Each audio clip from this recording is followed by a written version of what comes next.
out face down in the gutter, and it's not in a good way, right? Instead, it's going to be the way we want it to sit is the same way we should all be doing this weekend, which is sunbathing. Okay, breast side up, legs spread out. No, I'm joking. You know, but it is. It's the breast side up, the legs opened up, the wings out, so you get a nice coloration. It's the same thing. You turn that hot on, please. That's what we want to see. So that's what we're going to do. Along with that, we have to do a little bit of leg work, or wing work, is really what it is. So before we work with this chicken, we're also going to do a wing tuck. So we're going to take the wings, we're going to push them towards the head, and plop it underneath it, so it stays underneath. Why would I want to do that?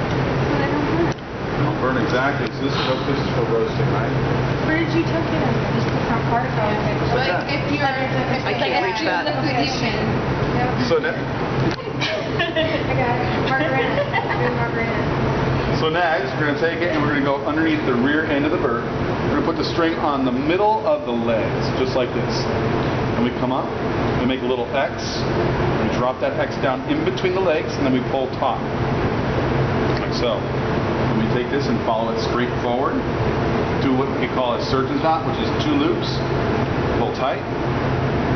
And you can see what happens. It plumps the bird up, doesn't it? Yeah.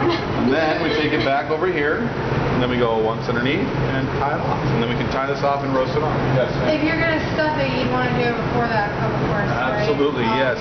But what kind of stuffing are we talking about? I don't know. Let's be specific. Like you put onions.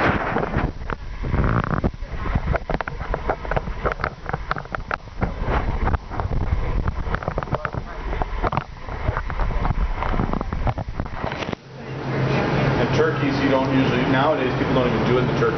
Yeah, they take it out and they do it in the pan. Okay. Which actually turns out great. What you can do is midway through cooking, because you get all those juices in there, pull it, and you pull it out, you put it in a casserole, and then bake it again. So you get the flavor of the turkey, and then finish it in the oven to make it thick. So this is the finished truss chicken though.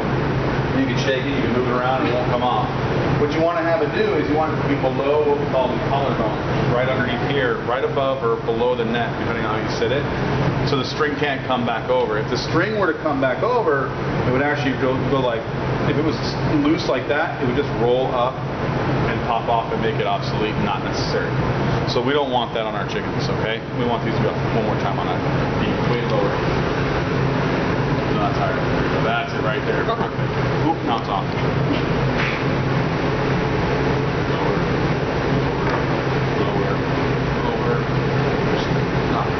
Right there? Okay. The next way to do it is to get a spring like this. Get right in the middle and make a loop. Okay? Then you come up in that loop area, right in the middle, and you go around the neck. Make a cross. Roll it over. Put it like that. Cross underneath the rear end of the bird again, just like we did before. Come up. Twice. Give it a quick little tug to tie it off. So it doesn't actually have to stay underneath it, but you want to get the legs to cross. So like that. On the neck. Yeah. So this one's pretty neat too. This is a way that Chef Ma's come up with that I've started to adopt because I like it. The reason I like it is if you looked at the difference between what I had done, which is I had a crease across this whole bird. That puts a line on my bird, so when I take it apart, you can see those lines. But by doing this way, I still have it tight, really tight. But you don't see the lines. I won't see the lines because it goes behind the leg, or in the legs. So that's one way that we're going to roast today. Next is to take this bird and we're going to do a little bit of cleanup on it to make it look even better than this one does. So the way we do that is we use its own weight to. It's just water. I hope you're not vegetarian because I'll take full advantage of that. So there's a joint here, and a joint here, and a joint underneath my finger. So I'm going to go between joint 1 and joint 2 and cut right in the middle. And then click, and the bone pops out and cleans itself. Okay, then we can further clean it to make it nice and shiny and beautiful by scraping down the back side of the bone.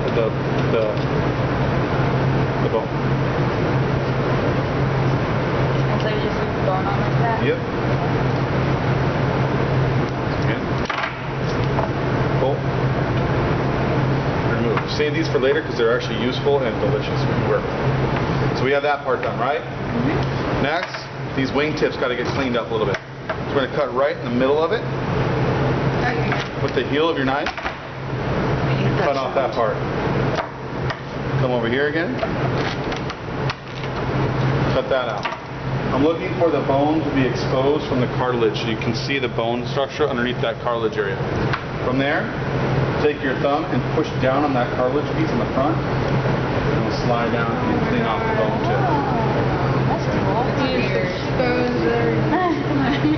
So now I have an exposed bone to work with too that looks really, really pretty when it cooks because this meat draws up and turns into a nice little plump ball. The other thing we want to do is we want to take care of this little knock of cartilage that's on here.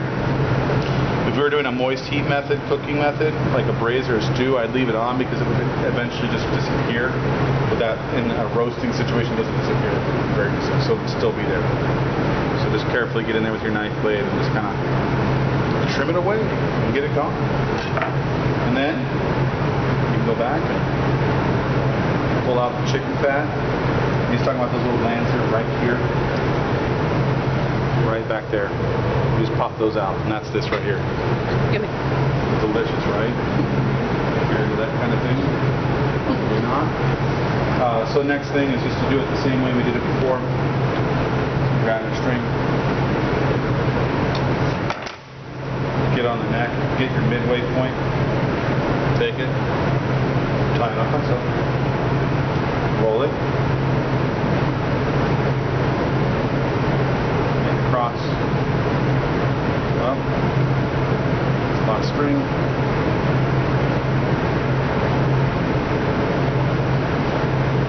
give it a crisscross applesauce, right? And you go back underneath it to make it a little bit nicer.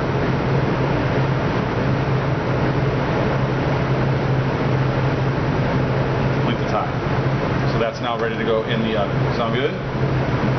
Yeah. Okay. So now we got 2 chickens that are done. Oh, and then these wings, I'll save them for later. I'm going to show you a little fun trick. So now, fabricated chicken, this is where things get fun, right? Start out the same way. Clean off the bone. Remove. Scrape away. And you'll hear that being called Frenching. In France, you'll hear it as manchonier, which means cleaning the bone.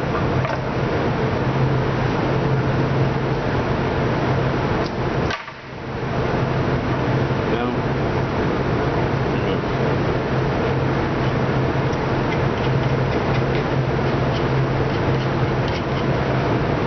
Okay. Same thing for the legs. Go ahead and do those now. Slippery little bugger today.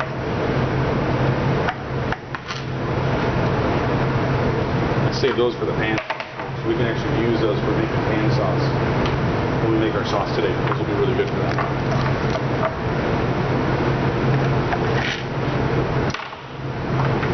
Again, push the cartilage down. To expose the bone.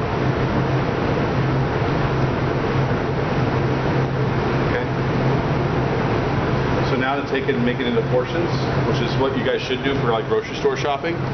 You can get 1 chicken, and you shouldn't, I mean really, roasting chicken is actually one of the worst ways to cook a whole chicken, or cook a chicken. Because white meat cooks at a different rate than the dark meat. So if you do them all at once, you're not ensuring that you're getting an even cooking across the board. And some people have this misconception that by putting a piece of string on it, that magically the whole entire chicken cooks evenly. That's incorrect. Because no matter what, white meat is always going to be like 1 to 2 muscles that have very little connective tissue, and they have very lean cut. So they're very lean. They have less fat. A leg and thigh is always going to have like multiple muscle groups that are bound and covered with connective tissue and blood rich and high fat content, which slows down the cooking process. This takes longer to cook, or this takes quicker to cook than this. This actually should be cooked in a dry environment, like a roast or a saute, or deep fat fry. This should be cooked in a moist heat method, like a stew or a braise, with moisture.